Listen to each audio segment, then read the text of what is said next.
Hello अस्सलाम वालेकुम। जैसे कि बज्जो ड्रामे का एपिसोड 31 का प्रोमो जो है वो लॉन्च हो चुका है। पिछली किस्त में दिखाया गया कि बज्जो जो है वो घर वालों को बहुत परेशान करती है। वो जो है सुहेल के कुछ पेपर्स जो हैं डॉक्यूमेंट्स वो छुपा देती है, जिसकी वजह से उसकी प्रमोशन नहीं हो सकती है। यहाँ पर बुशरा जो है वो जाकर फवाद की वालदा को दुर्दाना जी के बारे में बताती है कि आप जो है जवाद भाई का रिश्ता दुर्दाना के साथ तय करते हैं। अहमर भी पसंद करता है और दुर्दाना जी भी अहमर को बहुत पसंद करती हैं और जवाद के लिए बेहतरीन ऑप्शन है, जिस पर जो है वो बहुत सोचती हैं। और फिर जवाद का रिश्ता लेकर वो दुर्दाना के पास जाती हैं, वहाँ पर रिश्ते की बात करती हैं। लेकिन दुर्दाना जो है चूँकि वो बेवा है, वो शादी करने के लिए रजामंद नहीं है।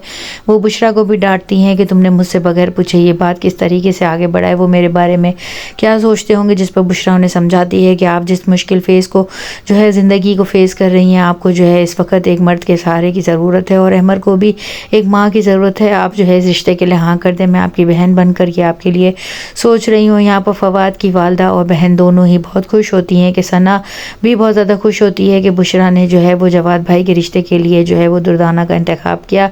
यहाँ पर फवाद जो है वो अपनी वालदा से कहता है कि बुशरा मेरे लिए ख़ास अहमियत रखती है, मैं उसी से शादी करूँगा। जिस पर उसकी वालदा उसे सख्त मना करती है, लेकिन वो कहता है नहीं, मैं इसी से शादी करूँगा। बुशरा जो है वो दुर्दाना जी को भी समझाती है। यहाँ पर बुशरा जब घर आती है तो उसके भाई जो है रुहेल के जो है वो 5 लाख रुपए घर में रखे हुए होते हैं, जो कि जो है चोर और डाकू जब डकैती डालते हैं तो वो तमाम पैसे वो चोरी करके ले जाते हैं। घर वाले तो बहुत खुश होते हैं कि उनके घर से कोई सामान चोरी नहीं हुआ, लेकिन जब उसका मुंह उतरावा देखते हैं तो सब कहते हैं कि तुम्हारा मुंह क्यों इतना उतरावा है, तुम्हारी क्या बहुत बड़ी रकम इस घर में पड़ी थी जो चोरी हो गई है। जिस पर वो अपने भाई सुहेल को बताएगा कि मैंने जो है वो किसी से जो है वो इनकम इन्वेस्टमेंट के तौर पर जो है ली थी और वो 5 लाख रुपए थे जो कि इस घर से चोरी हो गए हैं और FIR कटवानी चाहिए। जिस पर उसका भाई कहेगा कि तुम घर पर तो डकैती डालते ही थे, अब दूसरों के पैसे जो है वो भी मुनाफे को डबल करके देने के चक्कर में तुम इस घर में लेकर आ गए। यहाँ पर उसकी वालदा जो है वो अपने बेटे को कहेंगी कि मैं तुम्हें कभी माफ़ नहीं करूँगी।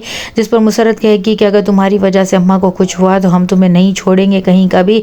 यहाँ पर दुर्दाना जी जो है वो जवाद के रिश्ते के लिए जो है वो हामी भर लेंगी और जवाद साहब भी अपनी वालदा से कहते हैं कि मैं अहमर के खातिर शादी करने को तो तैयार हूँ, लेकिन अब मैं किसी भी किस्म का कोई रिस्क नहीं लेना चाहता और ना ही मैं ज़िंदगी में बार बार एक ही तरह की मुश्किल वक्त को फेस करना चाहता हूँ। नेक्स्ट एपिसोड में और क्या होगा, चैनल के साथ बने रहें, लाइक करें, शेयर करें और सब्सक्राइब करें।